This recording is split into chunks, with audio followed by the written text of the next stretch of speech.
पहले चरण के मतदान को अभी 9 दिन बाकी हैं और सियासी तापमान अभी से टॉप गियर में है। प्रधानमंत्री नरेंद्र मोदी ने पश्चिम बंगाल के पुरुलिया में रैली की। यहां 27 मार्च को वोटिंग होनी है। पुरुलिया के मंच से उन्होंने पूरे पश्चिम बंगाल में बड़ी जीत का एजेंडा सेट कर दिया।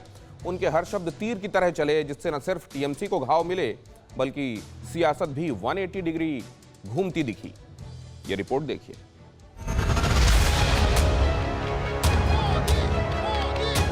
भारत माता के जय श्री राम। मेरा शेष होवे, विकास आरंभ होवे।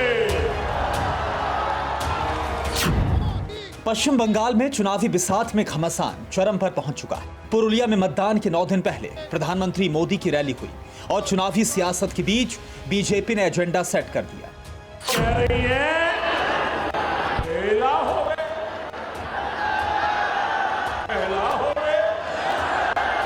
कोलकाता के ब्रिगेड मैदान में जो हुआ वो सबने देखा और अब ठीक वैसी ही तस्वीर पुरुलिया में बनी। बीजेपी समर्थकों के अपार भी प्रधानमंत्री मोदी को सुनने के लिए पहुंचे और खचाखच भरे मैदान के मंच पर भारत माता की,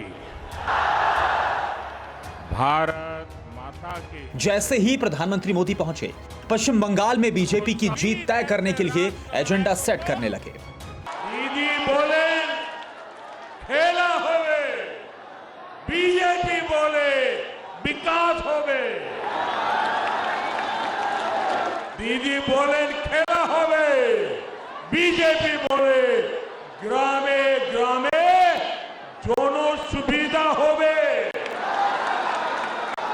दीदी बोले खेला होवे, बीजेपी बोले अस्पताल होवे।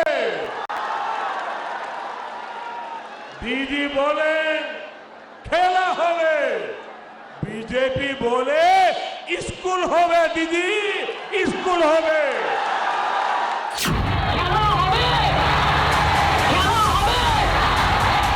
पश्चिम बंगाल चुनाव में बाहरी बनाम बंगाली की लड़ाई के लिए ममता बनर्जी ने खेला होवे नारे का इस्तेमाल किया। उसका जवाब प्रधानमंत्री नरेंद्र मोदी ने अपने चिर परिचित अंदाज में दिया। शायद पुरुलिया की सियासी पिच बीजेपी के मुफीद है, क्योंकि पुरुलिया में करीब 81% आबादी हिंदू है, वहीं मुस्लिमों की आबादी महज 7.76% है। जय श्री राम। इसलिए वोटिंग के चंद दिन पहले योगी आदित्यनाथ पुरुलिया पहुंचे और अब प्रधानमंत्री नरेंद्र मोदी। ममता बनर्जी के हर उस दांव पर प्रधानमंत्री मोदी ने हमला किया जिसके बूते टीएमसी अपने वोट बैंक की बुनियाद पर फिर से सत्ता की हैट्रिक लगाने की जोर आजमाइश कर रही है। यहां तक कि ममता बनर्जी की चोट वाले सिंपैथी वोट्स पर भी प्रधानमंत्री मोदी ने पुरुलिया के मंच से खुला प्रहार किया। लेकिन हमारे लिए तो देश की करोड़ों बेटियों की तरह दीदी भी भारत की एक बेटी है, जिनका सम्मान हमारे संस्कारों में रचा बसा। और इसलिए जब दीदी को चोट लगी तो हमें भी चिंता हुई। मेरी भगवान से प्रार्थना है कि उनके पैरों की चोट जल्द से जल्द ठीक हो। झारखंड से सटे पुरुलिया में बीजेपी कमल खिलाने के लिए पूरी तरह से कमर कस चुकी है। ममता दीदी की चोट पर सिंपैथी वोट का रास्ता बंद करने के लिए खुद प्रधानमंत्री मोदी ने कमान संभाली और बता दिया कि टीएमसी जिस सिंपैथी के सहारे वोट हासिल करने की कोशिश कर रही है, उस पर बीजेपी का रुख क्या है। यह करना बीजेपी के लिए जरूरी इसलिए था क्योंकि भले ही इस क्षेत्र में हिंदू आबादी ज्यादा हो, लेकिन इन सब पर अब तक टीएमसी का अच्छा खासा प्रभाव रहा है। हिंदू बहुल पुरुलिया जिले में विधानसभा की 9 सीटें हैं। 2016 चुनाव में टीएमसी ने 7 सीटों पर जीत दर्ज की थी। बची 2 सीट पर भी कांग्रेस के कैंडिडेट ही जीत सके थे।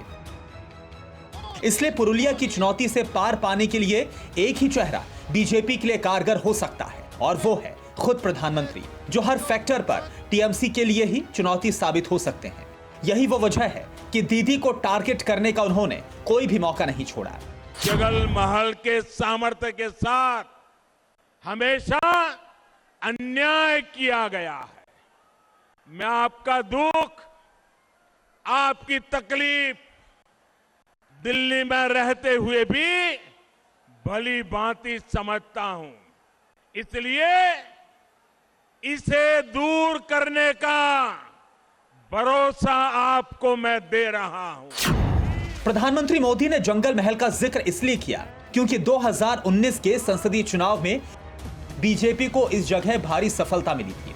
इसके अलावा मकसद यह है कि टीएमसी राज में पिछड़े झारग्राम, बांकुड़ा, विष्णुपुर और पुरुलिया की तस्वीर दिखाकर बीजेपी सत्ता की सीढ़ी चढ़ सके। लिहाजा प्रधानमंत्री मोदी ने पब्लिक को टीएमसी राज के मायने बता दिए। भाजपा की केंद्र सरकार की नीति है डीबीटी। डीबीटी यानी डायरेक्ट बेनिफिट ट्रांसफर। पश्चिम बंगाल में दीदी सरकार की दुनीति है टीएमसी यानी ट्रांसफर माय कमीशन। हम डीबीटी वाले हैं जो डायरेक्ट बेनिफिट ट्रांसफर की बात करते हैं, वो टीएमसी ट्रांसफर माय कमीशन में ही डूबे हुए। एजेंडे और मुद्दों पर बात करते वक्त प्रधानमंत्री नरेंद्र मोदी के तेवर पुरुलिया में तीखे भी हुए।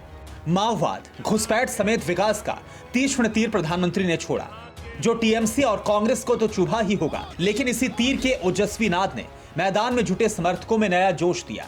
उम्मीद से ज्यादा अपार जन सैलाब में बीजेपी की जीत का मंत्र गूंजने लगा।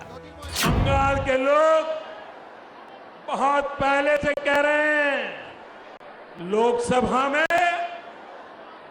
लोकसभा में टीएमसी हाफ और इस बार पूरी साफ। 2 मई दीदी जाच्छे। पुरुलिया में प्रधानमंत्री मोदी की जनसभा में जनसैलाब ने बीजेपी के लिए सकारात्मक संकेत दिए हैं। जो बीजेपी अब तक के बंगाल विधानसभा चुनाव में जीत के अंतिम पायदान पर खड़ी रही है, उसे शीर्ष तक पहुंचाने के लिए समर्थक सीढ़ियां बन सकते हैं। लेकिन ये कल्पना साकार होगी या नहीं, इसके लिए 2 मई का इंतजार करना होगा। बस मंजिल तक पहुंच गए हैं।